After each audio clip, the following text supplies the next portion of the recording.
Nous allons entreprendre l'étude sur la Sainte Seine. Le mot Seine vient du latin. Le latin cena, C-O-E-N-A, qui signifie dîner ou souper en commun. Cena, c'est un souper.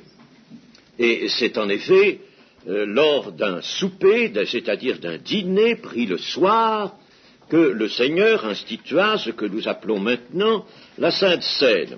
Et Cena provient, si l'on veut, du grec koinos, qui signifie en commun, qui est en commun. La Sainte Seine est appelée communément le repas du Seigneur, parce que ça figure dans l'Écriture, ou la table du Seigneur. La table du Seigneur. Remarquez qu'en faisant cela, en disant que la Sainte Seine, ce que nous appelons la Sainte Seine, c'est l'acte qui consiste à manger ensemble un même pain, tout d'abord divisé, et puis à boire à une même coupe. C'est cela que nous appelons la Sainte Seine, et quand nous disons la table du Seigneur, nous éludons quelque chose, autrement dit, n'est-ce pas, nous faisons quelque chose d'analogue dans le langage à ce qu'a fait le Seigneur Jésus en disant « ceci est mon corps ». Vous voyez, la table du Seigneur, en réalité, la Sainte Seine n'est pas une table. C'est un repas, oui, mais elle n'est pas une table. Mais cependant, l'expression « la table du Seigneur » est quelquefois employée. Je vous dis cela parce que nous allons avoir l'occasion de nous arrêter tout à l'heure sur cette parole du Seigneur « ceci est mon corps ». Et c'est une parole qui a soulevé tant de discussions, de disputes même, au cours des siècles de christianisme. La Seine est venue, ou a été instituée, lors du dernier repas pris par Jésus avec ses apôtres, la veille même de sa crucifixion. Et nous verrons comment le Seigneur Jésus a lui-même situé ce signe qu'est la Sainte Seine, car c'est un signe biblique. Il faut rester sur la notion de signe, bien davantage que sur la notion de symbole. Le symbolisme, je l'ai déjà dit pour le baptême, est quelque chose qui n'est pas tout à fait exact. Le signe, c'est un signe biblique, c'est très important, le signe. Il y a 4 récits dans le Nouveau Testament de l'institution de la Sainte Seine.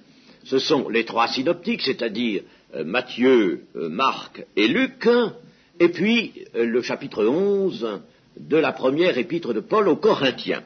4 récits, nous voyons tout de suite qu'en somme, il en manque un, c'est-à-dire dans l'évangile de Jean, nous voyons bien qu'il y a eu un dernier repas. Ce dernier repas, tout le monde n'est pas d'accord pour le situer de la même manière que celui au cours duquel Jésus institua la Sainte Seine, mais enfin tout ça ce sont des discussions qui ne sont pas intéressantes. L'évangile de Jean, en tout cas, ne mentionne pas l'institution de la Sainte Seine elle-même, c'est-à-dire, n'est-ce pas, le pain rompu, donné à ses disciples, la coupe de bénédiction avec cette parole, ceci est la coupe, le sang de la nouvelle alliance en mon sang.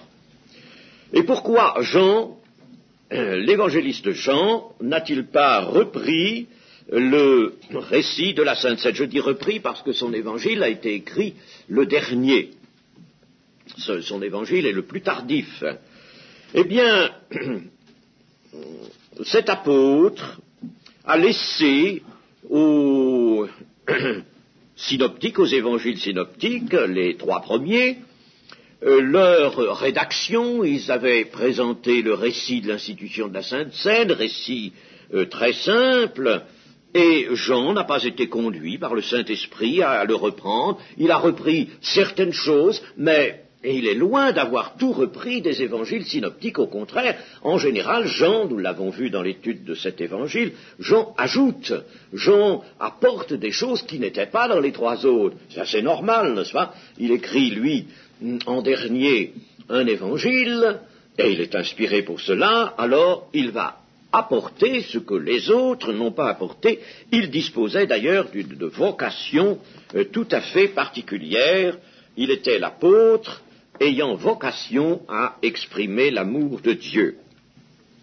Nous avons dans cet évangile de Jean des parties qui sont très remarquables sur le caractère pris par l'évangile portant le nom d'évangile de Jean.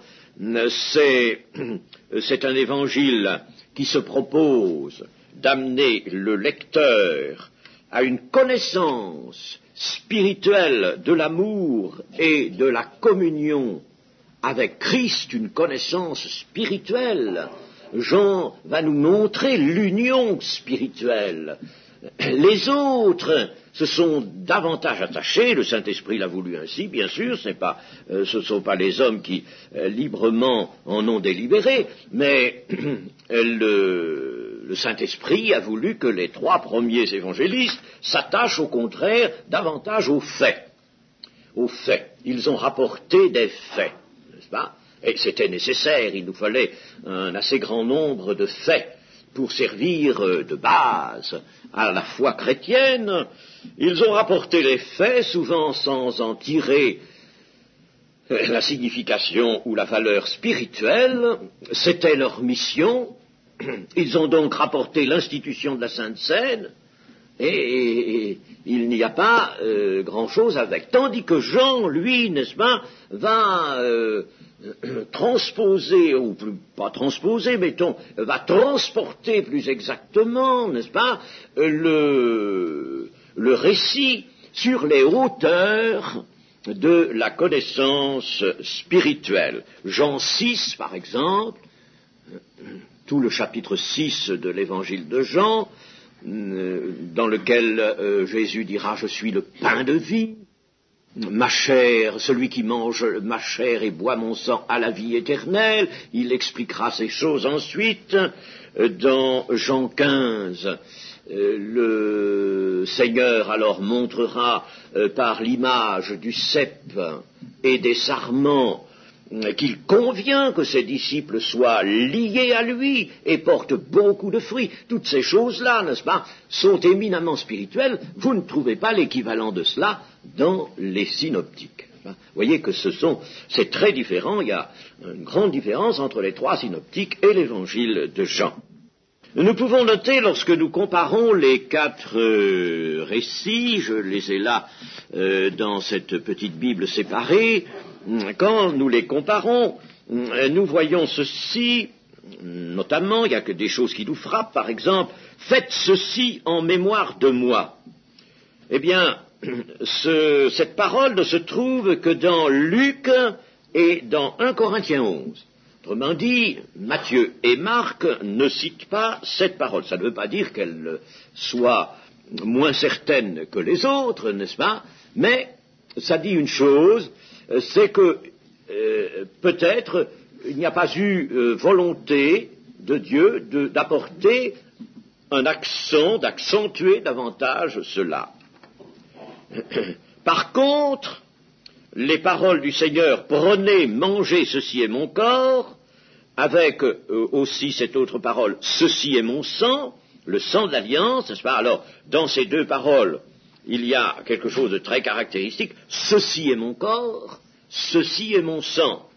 Eh bien, ces paroles figurent dans les quatre récits. Donc, il y a un accent particulier, n'est-ce pas, là-dessus. Ceci est mon corps, ceci est mon sang, le sang de l'alliance.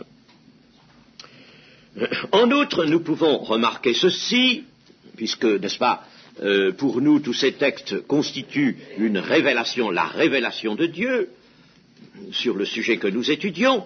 Eh bien, nous pouvons remarquer ceci, c'est que l'apôtre Paul dans 1 Corinthiens 11, verset 23, déclare ceci: « Car j'ai reçu du Seigneur ce que je vous ai enseigné. » C'est que le Seigneur Jésus, dans la nuit où il fut livré, prit du pain. J'ai reçu du Seigneur. Ce n'est pas le seul endroit où l'apôtre Paul fera mention d'une source qui lui est personnelle, une source qui lui a été apportée par révélation. J'ai reçu du Seigneur ce que je vous ai enseigné. Donc il n'a pas reçu des apôtres. Il n'a pas reçu des apôtres, lui qui est venu après coup, aurait pu très bien recueillir le récit des apôtres, mais ce n'est pas ce qui est dit, il a reçu du Seigneur. En général, on considère d'ailleurs que le 1 Corinthiens 11 devance dans le temps la rédaction des évangiles synoptiques. Il a reçu du Seigneur. Il y a donc là une source personnelle qui montre bien, c'est une chose qui est remarquable, elle montre bien que il y a concordance entre deux sources différentes, la source dont les apôtres se sont eux-mêmes servis. On peut même dire que dans les sources dont les apôtres se sont servis, il y en a deux, parce que Luc a, lui, été retrouvé des sources souvent originales, et il n'a pas été le copiste de Matthieu et de Marc. Nous l'avons dit aussi en commençant l'étude de l'évangile de Luc. Ainsi donc, n'est-ce pas, il y a eu plusieurs sources, et vous voyez que toutes ces sources, malgré certaines différences de rédaction, ces sources, n'est-ce pas, nous mettent en présence du même récit et des mêmes enseignements du Seigneur Jésus-Christ.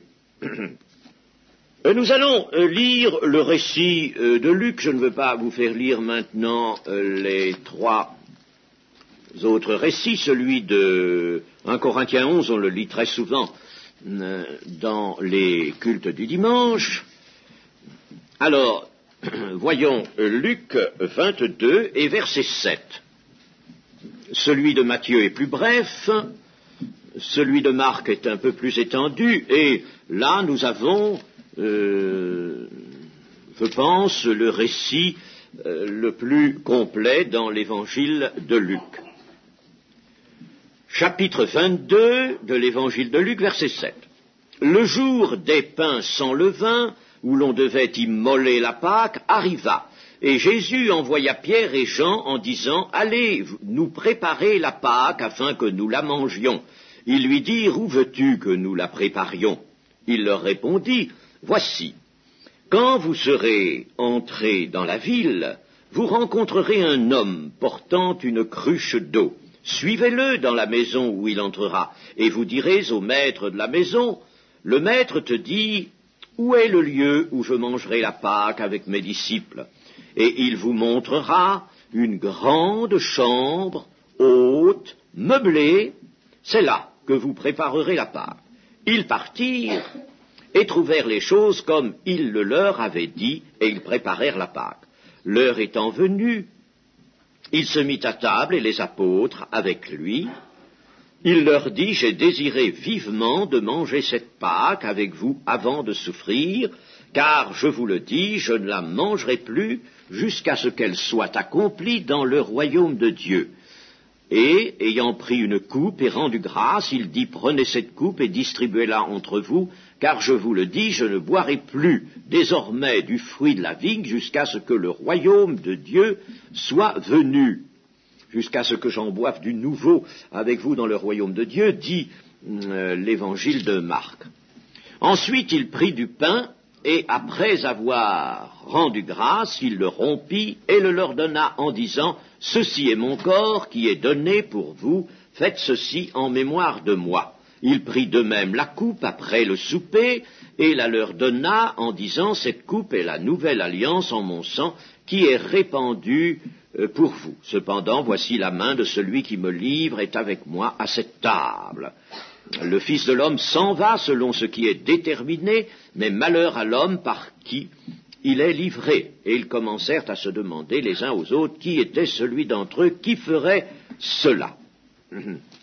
Ce récit appelle bien des commentaires, n'allons pas trop nous arrêter à tous les aspects qu'il prend, mais disons d'abord ceci, c'est que le jour des pains sans levain, où l'on devait immoler la Pâque, arriva.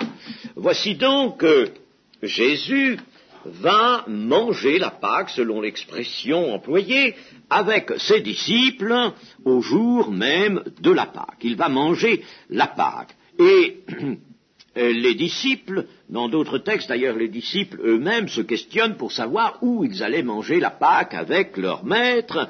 Il faut donc bien penser que dans les 2 années précédentes qui forment avec celle-ci le ministère du Seigneur Jésus, ils l'avaient déjà mangé. Ils avaient mangé la Pâque avec leur maître, ce qui est tout à fait normal. Ici, ce sera la dernière Pâque. Où veux-tu que nous la préparions? Allez préparer la Pâque afin que nous la mangions. Où veux-tu que nous la préparions?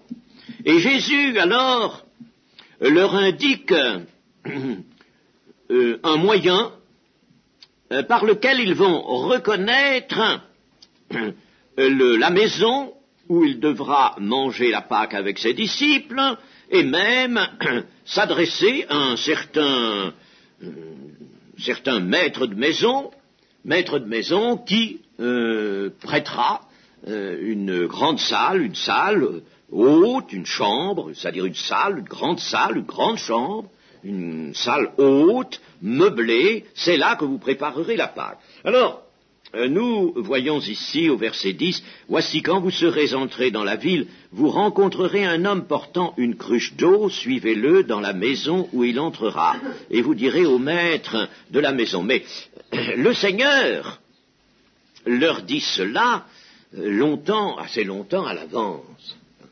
Et nous voyons là encore, n'est-ce pas, quelque chose de tout à fait surnaturel qui indique bien que Jésus disposait de la prescience de Dieu comme de l'omniscience, la connaissance de tout, n'est-ce pas, et à l'avance, parce que il voit un événement, un petit événement, mais peu importe, n'est-ce pas, un événement qui va servir de signe, il le voit plusieurs heures à l'avance. Quand vous serez entrés dans la ville, alors les apôtres, à ce moment-là, ne sont pas dans la ville, ils vont entrer dans la ville de Jérusalem, ils vont passer une porte, ils vont s'engager dans une rue, et là, ils vont trouver ce que le Seigneur leur avait dit. Ils partirent et trouvèrent les choses comme il le leur avait dit, et ils préparèrent la Pâque.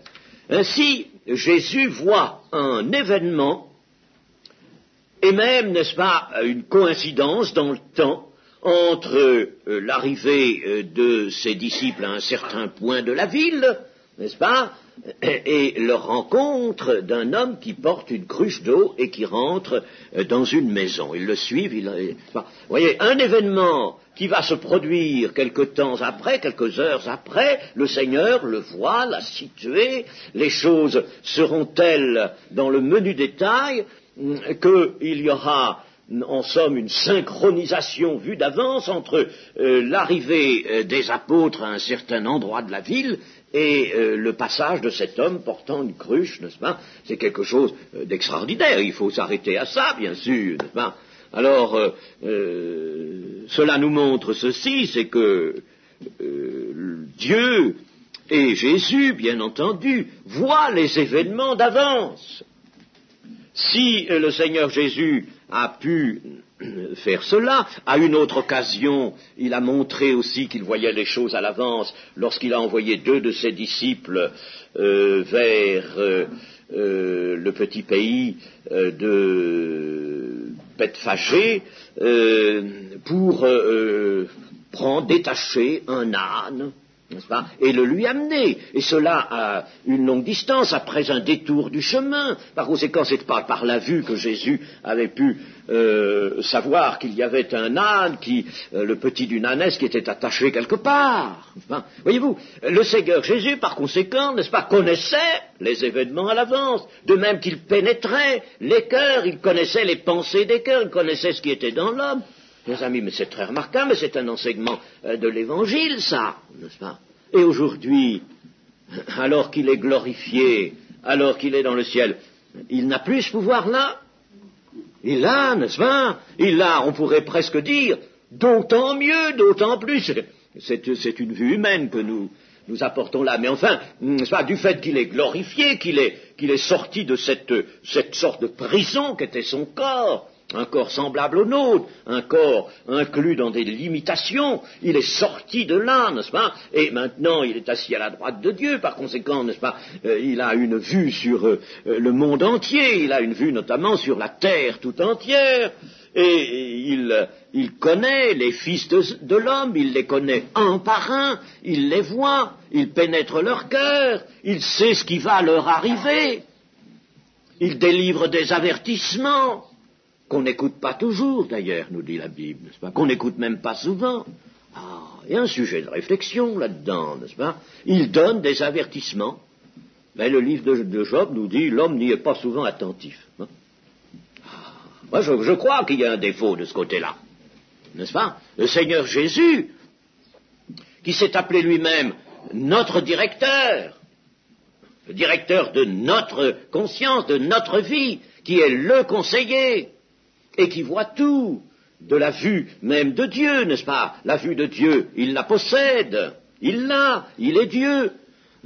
Alors, il faudrait peut-être que dans la pratique de tous les jours, nous songions à cela et nous disions, mais attention, je vais faire des choses, etc. Le Seigneur voit d'avance ce que je vais faire. Mais, alors là, nous ne comprenons plus très bien, mais nous pouvons rectifier notre conduite, n'est-ce pas? Nous pouvons y réfléchir à notre conduite. Nous ne sommes pas obligés, nous sommes libres, n'est-ce pas? Mais nous pouvons toujours, parfois, et par amour pour le Seigneur, rectifier le tir, si je puis dire, n'est-ce pas? Et puis éviter, penser à ce que nous allons faire et ne pas agir en cédant à nos impulsions.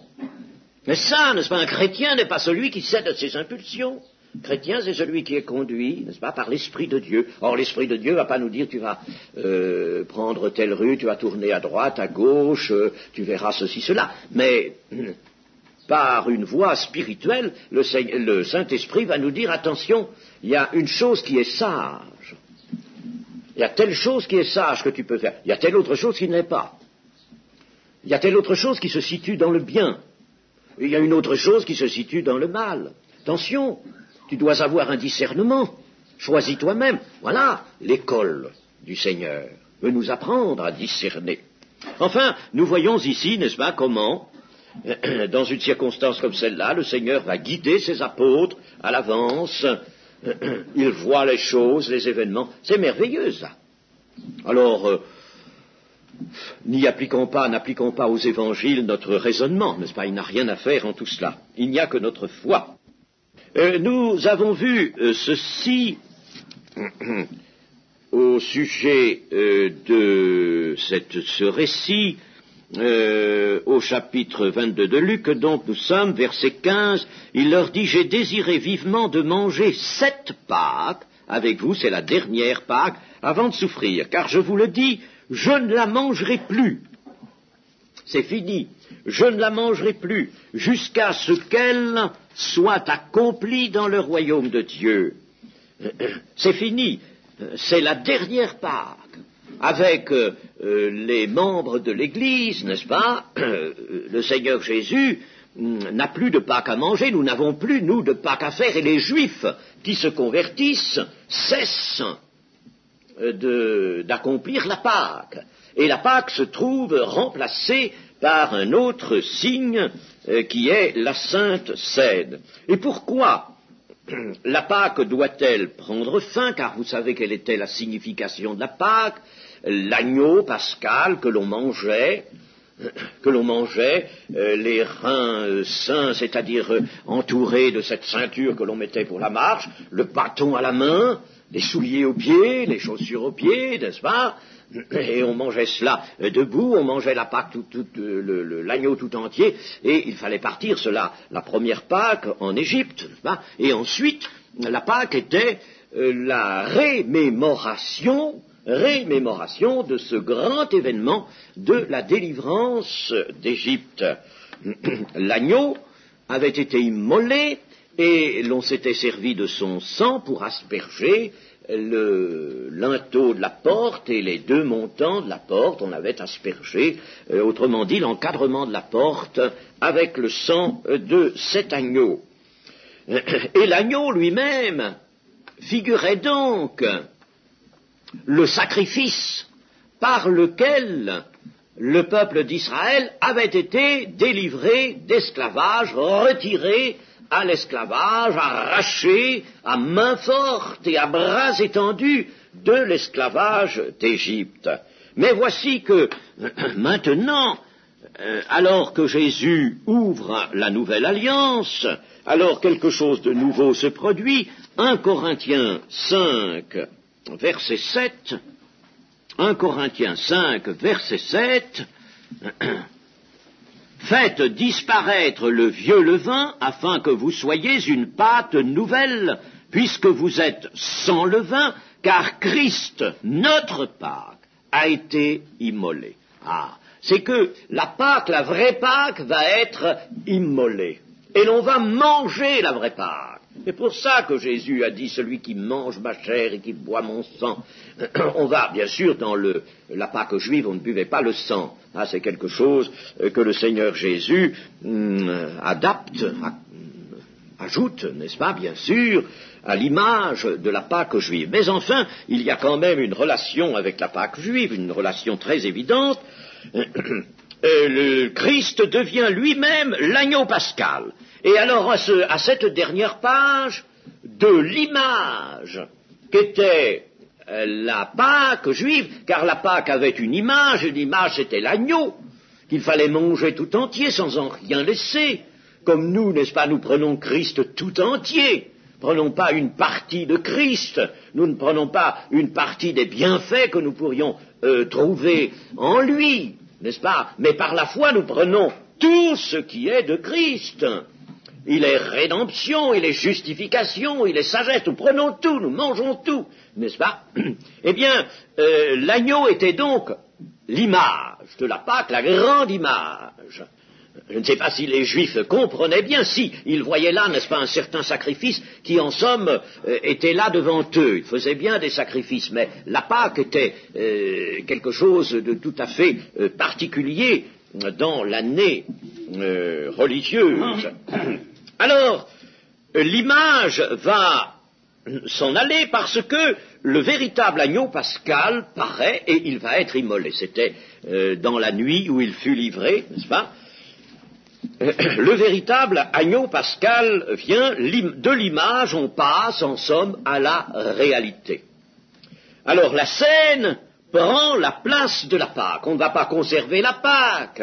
Ce serait attendre un agneau qui est venu. Alors on laisse la Pâque et il faut un autre signe tout de même. Le Seigneur Jésus veut un signe comme celui de la Pâque, mais différent, puisque l'agneau est venu, n'est-ce pas? On ne va pas attendre un nouvel agneau. Alors, et puis enfin, les sacrifices d'animaux sont appelés à cesser dans le cours de l'Église. Ils étaient donnés à un peuple qui était une nation, n'est-ce pas? Tandis que l'Église n'est plus, eh bien, un peuple saint, bien sûr, mais elle n'est plus une nation. L'Église est composée des païens de toutes les nations. Alors, la scène va donc prendre la place de la Pâque. C'est un signe nouveau, se substituant au signe précédent, avec une grande différence tout de même. Outre que l'agneau n'est plus immolé et que c'est simplement du pain rompu, qui va figurer, si vous voulez, le corps du Seigneur Jésus brisé, mais il y a une autre différence. C'est que la Pâque juive regardait le passé.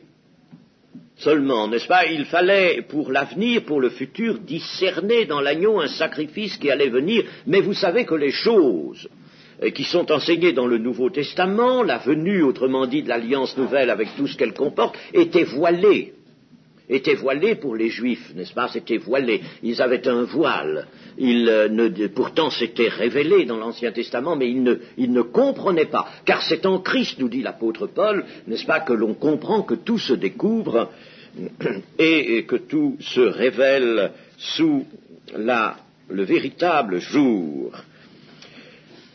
Alors, la Pâque juive regardait vers le passé, tandis que la Sainte Seine relie le passé au futur, c'est-à-dire à l'espérance chrétienne. En effet, dans Matthieu 26, 29, j'y ai fait allusion tout à l'heure, « Je vous le dis, je ne boirai plus désormais de ce fruit de la vigne jusqu'au jour où j'en boirai du nouveau avec vous. » Notez bien ceci, avec vous, dans le royaume de mon Père. Et Luc dit, je ne la mangerai plus jusqu'à ce qu'elle soit accomplie dans le royaume de Dieu. La Pâque sera accomplie dans le royaume de Dieu. Il y a donc, n'est-ce pas, dans l'Église, ce signe de la Sainte Seine, qui est une rémémoration du sacrifice de Jésus, mais qui de l'autre côté, n'est-ce pas, signifie la marche vers le royaume de Dieu. On marche vers le royaume de Dieu. Portez vers vos regards vers le Seigneur Jésus, mais lui-même, le Seigneur Jésus, a dit cherchez essentiellement le royaume de Dieu et sa justice. Alors, d'un côté, n'est-ce pas, du côté du passé, nous vient ce sacrifice qu'il faut rémémorer régulièrement dans la vie de l'Église, et puis de l'autre côté, n'est-ce pas, nous avons la perspective du royaume qui vient. Si bien que le signe de la Sainte Seine est à deux directions, il y a là une différence importante. Le repas qui se déroule là, et qui a pour convive le Seigneur et les apôtres, les 12 apôtres, parce que Judas est là, n'est-ce pas ? Judas est là. Alors, ce repas est celui de la Pâque. C'est un repas qui va être conduit comme l'était tout repas de la Pâque. Il y avait un certain ordre, un certain cérémonial, je ne veux pas m'étendre sur cela, mais on peut dire que, au cours du repas pascal, le pain était rompu aussi. Le chef de famille rompait le pain. Et si l'on fait de la typologie, on y voit bien sûr l'annonce du corps brisé de celui qui sera donné au monde comme un sauveur. Et le Seigneur Jésus va rompre le pain, lui aussi. Ensuite, il prit du pain, et après avoir rendu grâce, il le rompit et le leur donna. Donc, le Seigneur Jésus se place dans les conditions habituelles, traditionnelles, je pourrais dire, de la Pâque, n'est-ce pas ? Il rompt le pain. Mais là, bien entendu, il accorde à ce geste une signification particulière. Il est là, en quelque sorte, il a pris la place du père de famille. Lors de ce repas de la Seine, n'est-ce pas, il est le père de famille. C'est un aspect assez heureux de cela, heureux pour nous, n'est-ce pas, qui voyons Jésus, non pas, si vous voulez, comme un père, parce qu'il est dit par ailleurs qu'il est notre frère, n'est-ce pas, ne mélangeons pas trop les figures, mais disons ceci, n'est-ce pas, c'est qu'il représente le Père, il révèle le Père, hein, et quand il fait cela, eh bien, c'est Dieu le Père, en sa personne, en la personne du Fils, n'est-ce pas, qui nous donne ce pain.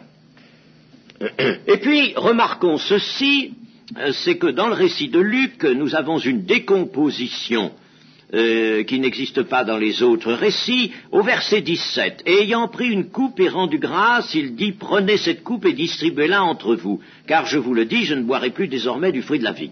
Bon, alors au verset 19. Ensuite, il prit du pain, et après avoir rendu grâce, il le rompit, et le leur donna en disant, ceci est mon corps qui est donné pour vous, faites ceci en mémoire de moi. Il prit de même la coupe, après le souper, et la leur donna, en disant, cette coupe est la nouvelle alliance en mon sang qui est répandue pour vous. Voyez donc, il y a 2 distributions de coupes, en réalité il y en avait 3. Dans le repas pascal, il y avait 3 distributions de coupes, on passait 3 fois la coupe. Alors, il est possible qu'elle ait été, probable même qu'elle ait été passée 3 fois. Luc nous parle, n'est-ce pas, dans le verset 17 et 18 d'un certain passage de la coupe, mais il nous dit bien au verset 19,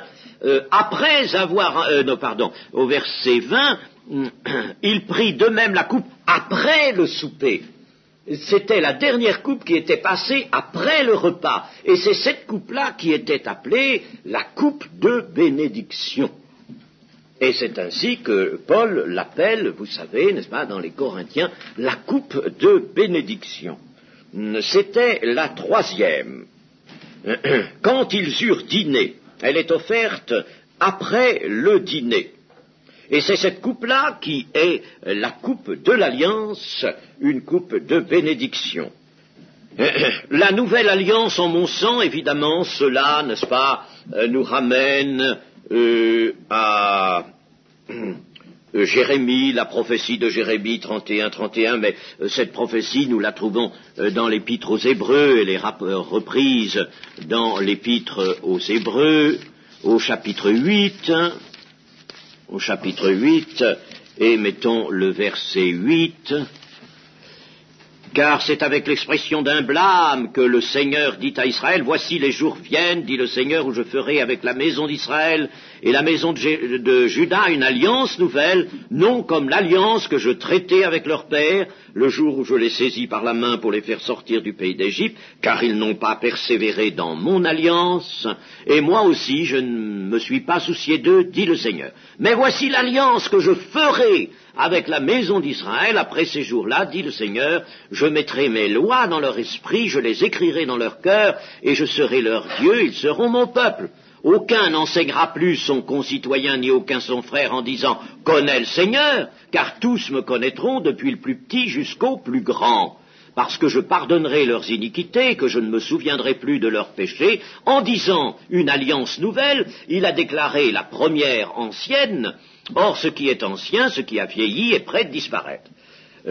Quand l'épître aux Hébreux est écrite, la disparition en effet de la vieille alliance est proche, l'ancienne alliance est proche, c'est entre, si vous voulez, l'année de la crucifixion et de l'ascension, n'est-ce pas, et de la Pentecôte, et puis l'année 70 où le général Titus détruit Jérusalem et le temple. Alors, l'épître aux Hébreux est écrite entre-temps, mais le temple n'ayant pas encore été détruit, l'ancienne alliance est près de disparaître, elle n'a pas encore disparu. Mais la nouvelle alliance est instituée, c'est Jésus qui l'institue là. Et alors, portons donc notre attention sur le fait que, à la Sainte Seine, à l'institution de la Sainte Seine, le Seigneur Jésus apporte et ouvre la nouvelle alliance en son sang. Cette nouvelle alliance annoncée par le prophète, là, Jésus la porte. Et nous trouvons dans ce rappel de la prophétie de Jérémie, nous trouvons quelque chose d'important, c'est le verset 11. Aucun n'enseignera plus son concitoyen ni aucun son frère en disant « Connais le Seigneur, car tous me connaîtront depuis le plus petit jusqu'au plus grand, parce que je pardonnerai leurs iniquités. » Connais le Seigneur. Ça ne veut pas dire « Tiens, viens qu'on t'évangélise, viens qu'on te fasse connaître ce qu'a fait le Seigneur Jésus, ce qu'il est pour toi un sauveur, etc. » Il s'agit, n'est-ce pas, de ceux qui entrent dans l'alliance, ceux qui deviennent par conséquent disciples du Seigneur Jésus. Alors ceux-là, personne... entendons bien, personne n'a à leur dire eh bien, il faudrait peut-être que vous songiez à entrer dans la communion du Seigneur. Connaître le Seigneur, c'est ça. C'est entrer dans la communion avec le Seigneur, dans l'union avec le Seigneur. Ce n'est pas la peine de leur dire cela, car tous me connaîtront, tous seront dans l'union. Donc, nous voyons ici qu'il n'est pas possible d'être chrétien sans être dans la communion avec le Fils, le Père et le Fils. Si l'on n'est pas dans la communion, on n'est pas chrétien, véritablement. Et quand on est chrétien, on est dans cette communion. Même si on s'est relâché, n'est-ce pas, la communion n'est pas rompue, bien entendu, on a laissé le lien se distendre, ce qui arrive quelquefois et ce à quoi, d'ailleurs, il faudrait veiller. C'est pour ça que le Seigneur nous demande de veiller, veiller et prier. Il ne faut pas laisser cette communion se relâcher, mais en tout cas, tout chrétien est dans la communion. Alors, n'est-ce pas, l'institution de la Pâque, l'ouverture de cette nouvelle alliance, c'est aussi le jour de la communion universelle dans l'Église, n'est-ce pas, dans l'Église, parmi les membres du corps. Communion universelle, puisque tous me connaîtront, tous seront dans la communion. C'est donc l'ouverture de la communion, et si vous voulez, c'est aussi un peu pour ça que la Sainte Seine, ou plutôt, si vous voulez, ce qu'on appellera l'Eucharistie, est également appelée la communion. C'est aussi pour ça que l'on voit dans la Sainte Seine une manifestation de la communion des saints. La communion des saints qui prennent tous un même pain, qui boivent à une même coupe, n'est-ce pas, parce qu'ils sont dans une même relation avec Jésus, la communion. La Sainte Seine est donc bien la rémémoration du sacrifice de Jésus qui est la base de tout, mais aussi, n'est-ce pas, de la communion qui lie chaque enfant de Dieu au Seigneur et tous les enfants de Dieu entre eux, parce qu'ils sont dans la communion. Tous connaissent le Seigneur, le même Seigneur. C'est ce que Paul enseigna dans la première aux Corinthiens. Remarquons aussi, dans les 4 récits, il y a les mots « pour vous ». Pour vous, dans les 4 récits. Voyez là, c'est au verset 19 dans Luc, la moitié du verset 19, « Ceci est mon corps qui est donné pour vous ». Les 4 récits, n'est-ce pas, ont pris ces mots, ont retenu ces mots pour vous. Ils mettent donc l'accent sur le fait que la mort de Jésus est un don complet de lui-même, un sacrifice pleinement nécessaire et suffisant pour les hommes, non seulement pour les apôtres qui sont là et qui, en somme, représentent l'Église qui va se constituer, c'est pour vous que le Seigneur, pour nous que le Seigneur, donc, a souffert. Et puis, avant de terminer maintenant, nous allons tout de même dire quelque chose de « ceci est mon corps ». Cette parole particulière de Jésus, « ceci est mon corps qui est donné pour vous, faites ceci en mémoire de moi ». En araméen, la traduction littérale, puisque Jésus, vous le savez, a parlé en araméen, l'expression, si on avait traduit l'araméen directement, aurait été ceci, ceci mon corps. Ceci mon corps. Parce que le verbe auxiliaire être n'est pas employé dans la langue araméenne. Alors, toute cette construction qu'on a pu faire sur la parole de Jésus, ceci est mon corps ou ceci est mon sang, en voyant que la substance même du corps était là, ou la substance du sang, ce qui a donné lieu au dogme que vous connaissez, le dogme de la transsubstantiation, c'est-à-dire, n'est-ce pas, du fait que dès qu'il y a consécration par le prêtre, il y aurait apparition dans l'hostie du corps, de la substance même du corps de Jésus, et dans le vin, l'apparition de la substance du sang. Eh bien, alors on se base sur le fait, surtout, n'est-ce pas, sur le verbe être. Ceci est mon corps, dis donc. Mais le verbe n'existe pas dans l'original. ceci, mon corps. Ce qui peut très bien se traduire de la manière suivante, ceci représente mon corps. Du fait qu'il n'y a pas de verbe, hein, il n'y a pas de verbe, alors vous mettez le verbe qui convient selon l'idée qui est exprimée. Ceci représente mon corps, ou ceci signifie mon corps rompu, n'est-ce pas? Vous n'êtes pas obligé de... Alors, si vous mettez ceci représente mon corps, ou ceci signifie mon corps, ou entre ceci et mon corps, il y a une relation, un rapport, vous voyez que la transsubstantiation vole en éclats.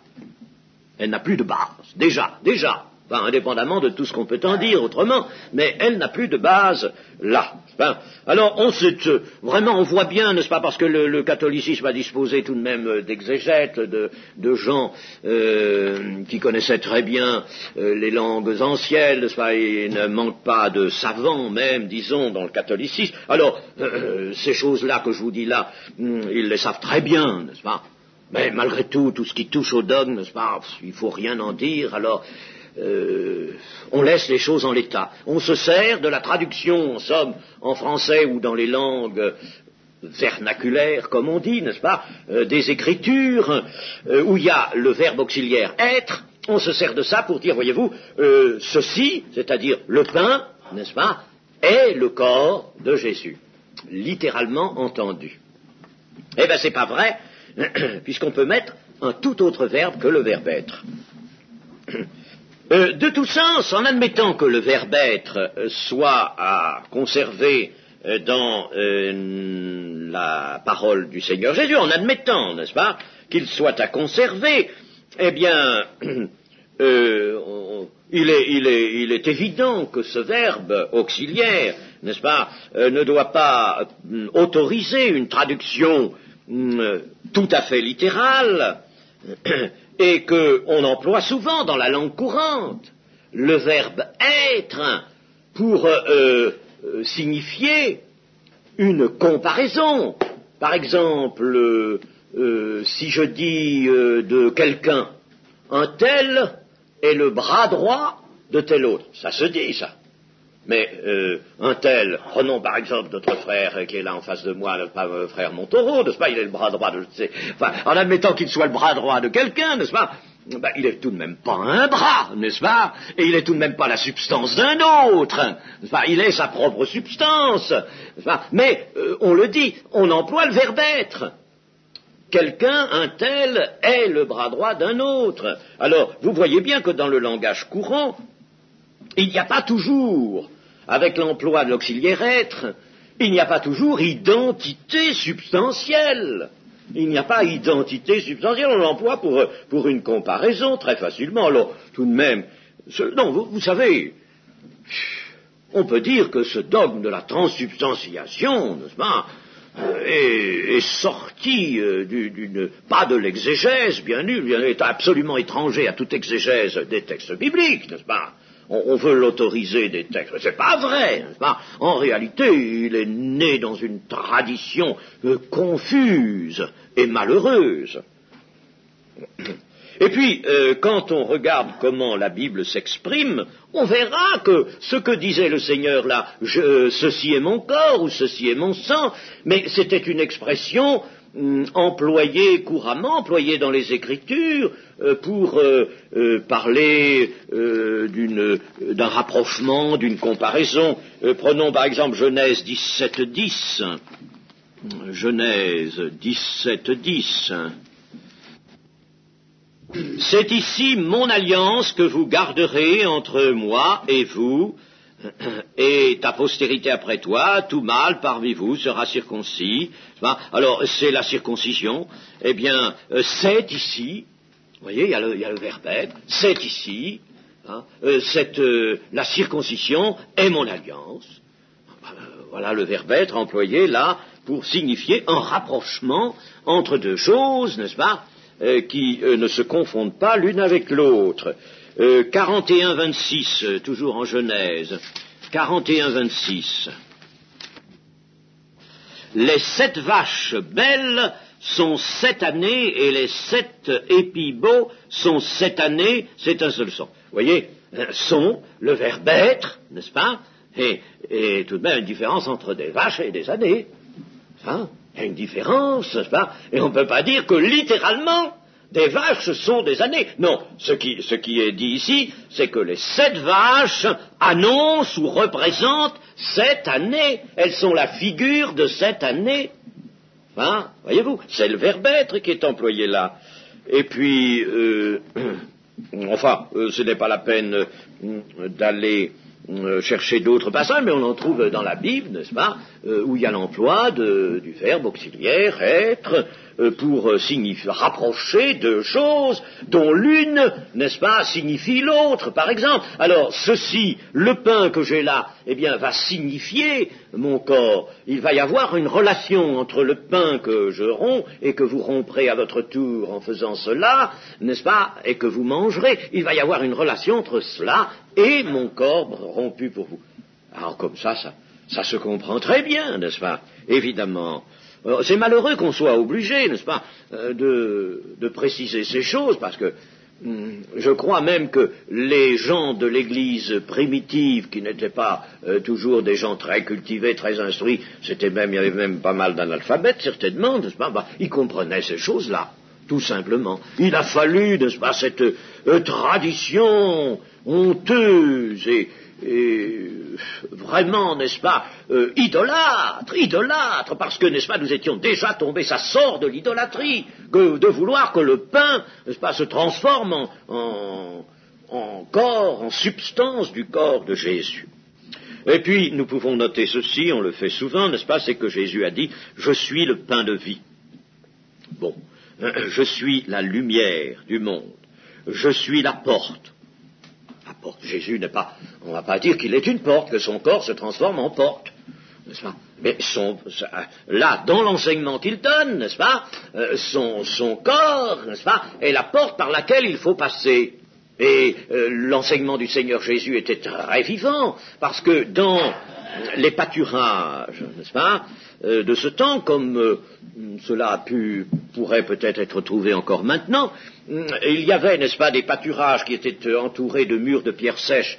On ramassait toutes les pierres qu'on trouvait aussi bien ça en nettoyait les airs, et alors on faisait des murs tout autour, puis alors on laissait une entrée, bien entendu, n'est-ce pas, dans ce mur. Mais, attention, quand on voulait soit faire entrer le troupeau, soit le faire sortir, on ne le faisait pas sortir en pagaille comme ça, n'est-ce pas, et alors le berger, avec peut-être sa houppelande, s'il en avait une, n'est-ce pas, se mettait là, comme ça, et puis tant qu'il était là, il était la porte. Et les brebis ne passaient pas. Et quand il voulait que le troupeau sorte, il se mettait là, n'est-ce pas, je suis la porte des brebis. Enfin, c'était des images, tout cela, des images évocatrices, très belles et très saisissantes. Je suis le bon berger, je suis la résurrection et la vie, je suis le chemin, je suis le vrai cep. Vous voyez, n'est-ce pas, je suis l'alpha et l'oméga, je suis l'étoile brillante du matin. Vous voyez comme Jésus, n'est-ce pas, a eu une variété, a disposé d'une grande variété d'objets lui servant de comparaison pour définir ce qu'il était, le rôle merveilleux et très diversifié d'ailleurs qu'il jouait. Le Seigneur est à voir sous tous ces aspects-là, comme une porte, comme un berger, comme celui qui a la puissance de la résurrection et de la vie, comme le chemin par lequel on passe, dans lequel on va progresser, comme le vrai cep auquel on est attaché, comme l'alpha et l'oméga, le Dieu, je suis l'alpha et l'oméga, lui qui n'a ni commencement ni fin, n'est-ce pas, comme l'étoile brillante du matin. Eh bien, le Seigneur, n'est-ce pas, a besoin de tout cela. Alors quand il a dit ceci est mon corps, c'est exactement, n'est-ce pas, la même chose.